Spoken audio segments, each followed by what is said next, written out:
जी, अस्सलाम वालेकुम स्टूडेंट्स। आज हमने लॉन्ग क्वेश्चन और कुछ शॉर्ट क्वेश्चंस के बारे में डिस्कस करना है, जो आपके सिलेबस का हिस्सा है। सबसे पहले अगर हम बात करें रिस्पिरेशन इन बर्ड्स की, जैसे कि कल हमने डिस्कस किया था mechanism of respiration in human. तो बर्ड्स की अगर हम बात करें बच्चों, तो बर्ड्स के पास सबसे पहले नंबर पे तो मोस्ट एफिशिएंट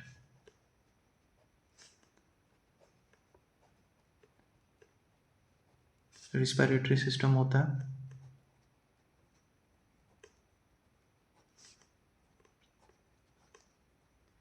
ऐसा किस वजह से इन्हें कहा जाता है कि इनके पास मोस्ट एफिशिएंट रिस्पिरेटरी सिस्टम है? क्योंकि बच्चों इनके पास लंग्स के साथ साथ एक स्पेशल स्ट्रक्चर्स होते हैं जो इन्हें रिस्पिरेशन में हेल्प करते हैं, जिन्हें एयर सैक्स कहा जाता है। तो इनमें ना सिर्फ लंग्स मौजूद होते हैं, बल्कि लंग्स के साथ साथ एयर सैक्स भी मौजूद होते हैं, जो क्या करते हैं, हवा को स्टोर करने का काम करते हैं, एयर सैक्स। ठीक है, इसे हम डायग्राम से डिस्कस करेंगे। अगर हम देखें तो बर्ड्स के अंदर सबसे पहले नंबर पे तो क्या आ जाती है, ट्रैकिया आ जाती है।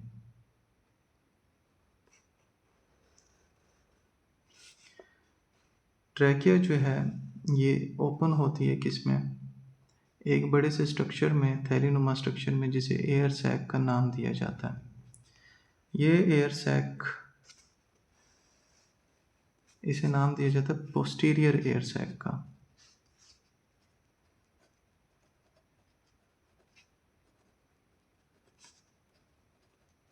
एयर सैक, ठीक है। इसके बाद पोस्टीरियर एयर सैक बच्चों ओपन होता है स्पेशल स्ट्रक्चर्स में, जो बेसिकली लंग्स का हिस्सा होते हैं। इन स्पेशल स्ट्रक्चर्स को हम नाम देते हैं, ये बेसिकली लंग का रीजन स्टार्ट हो जाता है, और लंग्स के अंदर ब्रोनकाई की बजाय क्या मौजूद होती हैं बच्चों, पैरा ब्रोनकाई प्रेजेंट होती हैं। याद रखिएगा, इनके पास ब्रोनकाई की जगह क्या मौजूद होते हैं, पैरा ब्रोनकाई प्रेजेंट होते हैं। इस तरह से ये आपने बना लेना।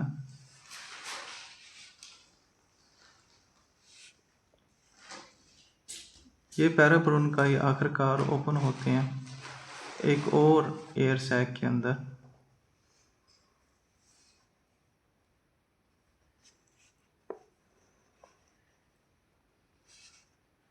और इन पैराब्रोनकाई में क्या मौजूद होते हैं, इनके इर्द गिर्द ब्लड वेसल्स का नेटवर्क मौजूद होता है।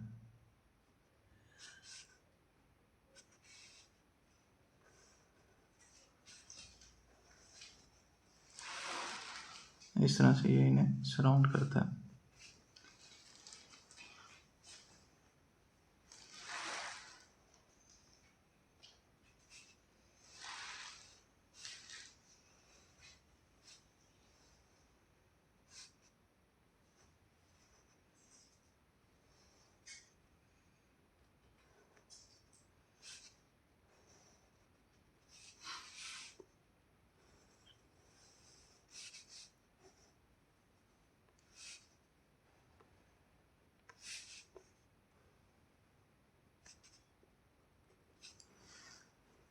जो बर्ड्स होते हैं, बर्ड्स के अंदर फ्लो एयर का वन डायरेक्शन में होता है, एक सिंगल डायरेक्शन में ये फ्लो करेगा। तो हवा जो है सबसे पहले ट्रैकिया से दाखिल होती है और होती हुई आ जाती है किसके पास, पोस्टीरियर एयर सैक के पास। पोस्टीरियर एयर सैक से यही एयर जो है ये फिर मूव करती है लंग्स की तरफ, जिसमें प्रेजेंट है पैराब्रोनकाई, और यहाँ पे एक्सचेंज ऑफ गैसेस होता है, क्योंकि पैराब्रोनकाई के इर्द गिर्द क्या मौजूद है, ब्लड कैपिलरीज का नेटवर्क मौजूद है।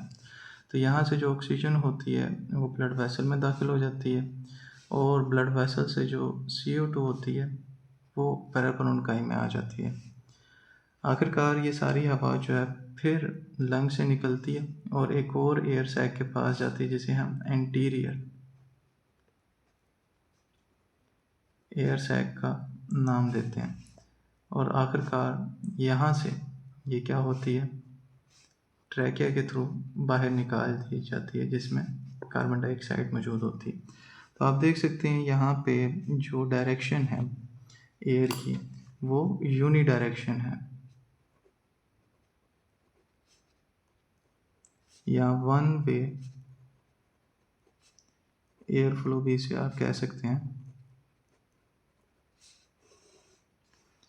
इस तरह से birds most efficient respiratory system show करवाते हैं, जिससे ये क्या करते हैं, हाई एल्टीट्यूड से भी एयर को, जिसमें ऑक्सीजन की कमी होती है यानी ऊंचाई पे ऑक्सीजन की डेफिशिएंसी पाई जाती है, वहाँ से भी ऑक्सीजन को क्या कर सकते हैं, अपने ब्लड के अंदर एब्जॉर्ब कर सकते हैं। ये ब्लड कैपिलरीज है।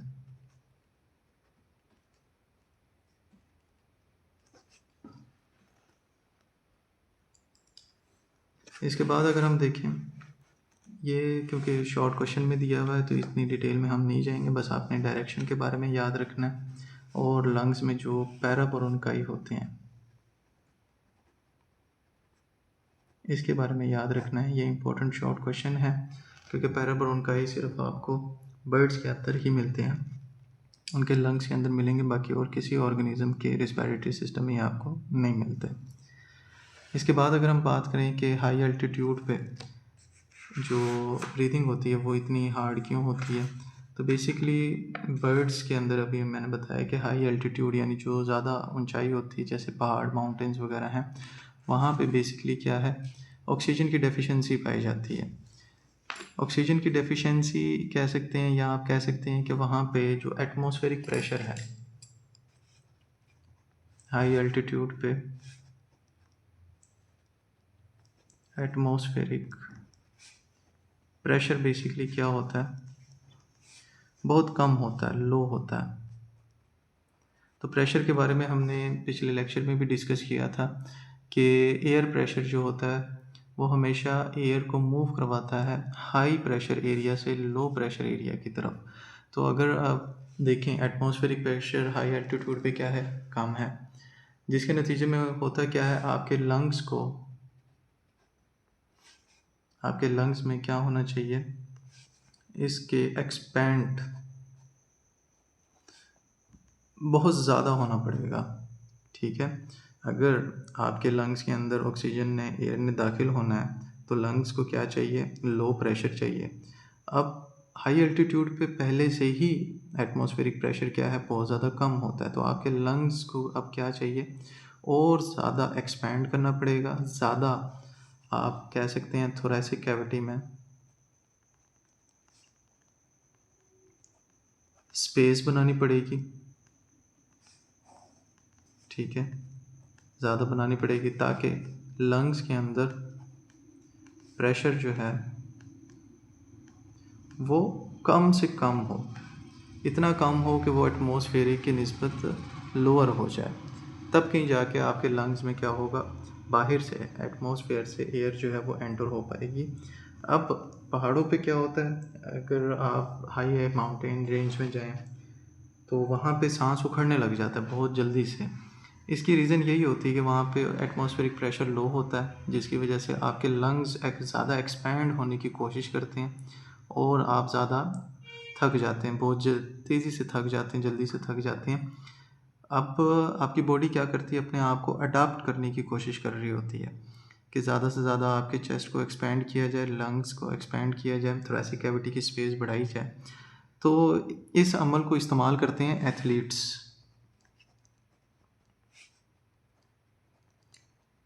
ठीक है, अपनी ट्रेनिंग के लिए, बेसिकली एथलीट्स अपनी ट्रेनिंग के लिए इस मेथड को इस्तेमाल करते हैं ताकि उनके ब्रीदिंग क्या हो सके,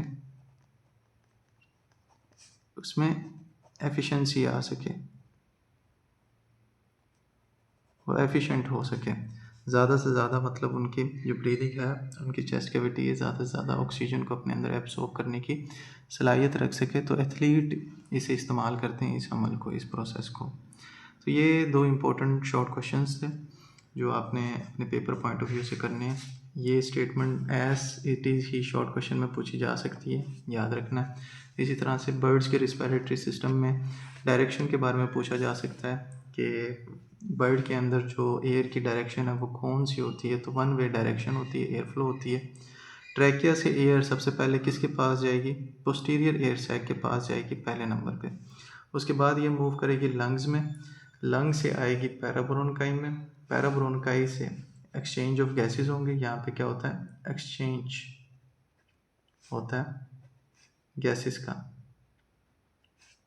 और आप देख सकते हैं कि एक्सचेंज ऑफ गैसेस में जो ब्लड का फ्लो है वो ऑपोजिट डायरेक्शन में है as compare to air flow in parabronchi. Blood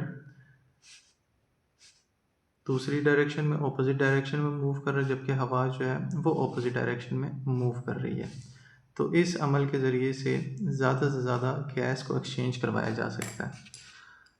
फिर पैराब्रोनकाई से एयर होती हुई किसके पास जाती है, एंटीरियर एयर सैक के पास, और उसके बाद इसे क्या कर दिया जाता है, बॉडी से बाहर खारिज कर दिया जाता है।